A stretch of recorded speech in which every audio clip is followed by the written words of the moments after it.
안녕하세요. 유키의 K 브리핑입니다. 지금 당장 달력을 한번 펼쳐보시겠습니까?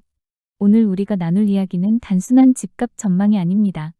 이건 대한민국 건국 이래 유례없는 정부와 시장 사이의 거대한 실험에 관한 이야기입니다. 권력이 시장이라는 이 거대한 생물을 힘으로 눌러서 이길 수 있을까?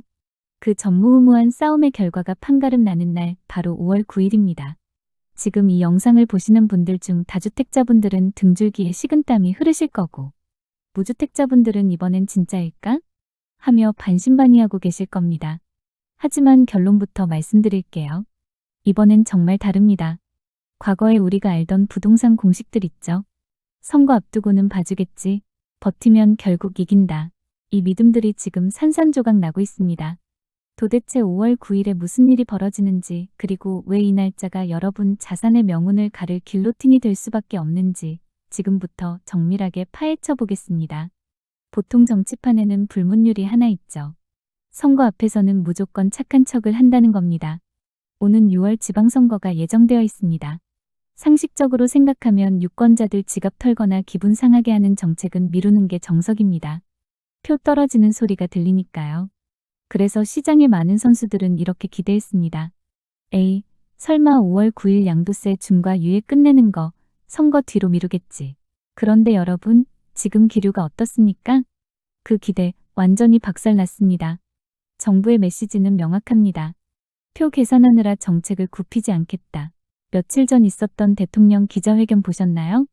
워딩 자체가 섬뜩할 정도로 단호했습니다. 투기 목적으로 집을 깔고 앉아있는데 왜 세금을 깎아줍니까? 이 한마디가 던진 시그널은 공포 그 자체입니다. 이건 단순히 세금을 더 걷겠다는 게 아니라 다주택자를 확실히 징벌하겠다는 의지 표명입니다. 과거 정부들이 눈치 보며 슬그머니 정책을 미루던 것과는 차원이 다른 전개죠. 5월 9일은 이제 단순한 기한이 아닙니다. 정부가 시장에 보내는 최후 통첩입니다.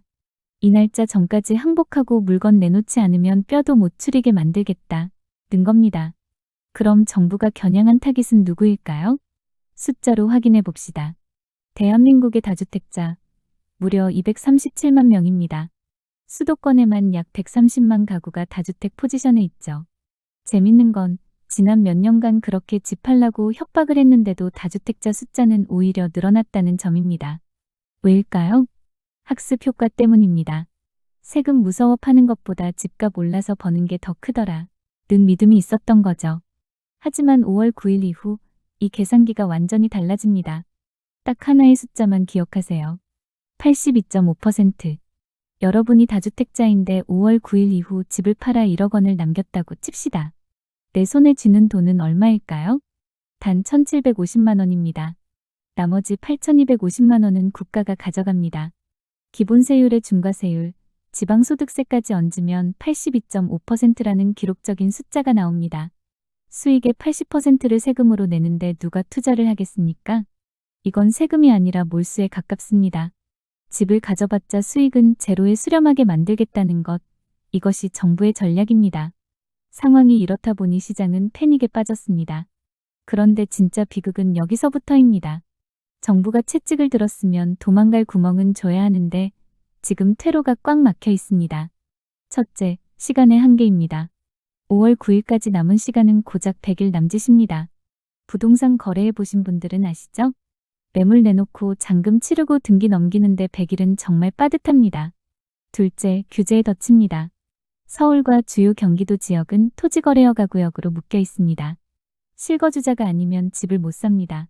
다주택자 물건은 대부분 전세가 끼어 있는데 갭투자가 막힌 상황에서 누가 이 물건을 받아주겠습니까? 셋째, 대출의 벽입니다. 살 사람이 돈을 빌릴 수가 없는데 어떻게 거래가 일어납니까? 결국 지금 다주택자들은 불난 집에 갇혔는데 문까지 잠겨있는 형국입니다. 나가면 세금 폭탄, 안 나가면 보유세 폭탄. 이러지도 저러지도 못하는 진퇴양난의 현실입니다. 막다른 골목에 몰린 사람들은 본능적으로 생존 전략을 짭니다. 여기서 아주 흥미로운 현상 두 가지가 나타납니다. 하나는 증여의 폭발입니다. 국가의 80%를 바치느니 내 자식한테 주고 만다. 는 심리죠. 실제로 최근 증여 건수가 폭등했습니다. 매물을 시장에 끌어내려던 정부 의도와 달리 매물이 자녀에게 숨어버리는 매물 잠김의 역설이 벌어지고 있는 겁니다. 다른 하나는 을의 반란입니다. 집을 팔려면 세입자가 나가줘야 합니다. 그런데 세입자가 그냥 나가주나요? 지금 현장에서는 집주인이 세입자에게 이사비 5천만 원, 6천만 원을 싸들고 가며 제발 나가달라고 애원하는 풍경이 벌어지고 있습니다. 권력 관계의 완전한 역전이죠. 이제 정리해보겠습니다. 5월 9일 이후 갭 투자의 시대는 사실상 끝났습니다. 수익률이 마이너스가 되는 상황에서 가수요는 증발할 수밖에 없습니다. 수요가 사라지면 가격은 흔들립니다. 지금 강남에서도 수억 원씩 깎인 급매물이 나오는 이유입니다. 하지만 무주택자 여러분, 지금이 기회일 수도 있습니다. 5월 9일 데드라인이 다가올수록 공포에 질린 다주택자들이 던지는 패닉셀 물량이 반드시 나옵니다. 단, 주의하세요. 이런 알짜 급매물은 네이버 부동산에 올라오지 않습니다.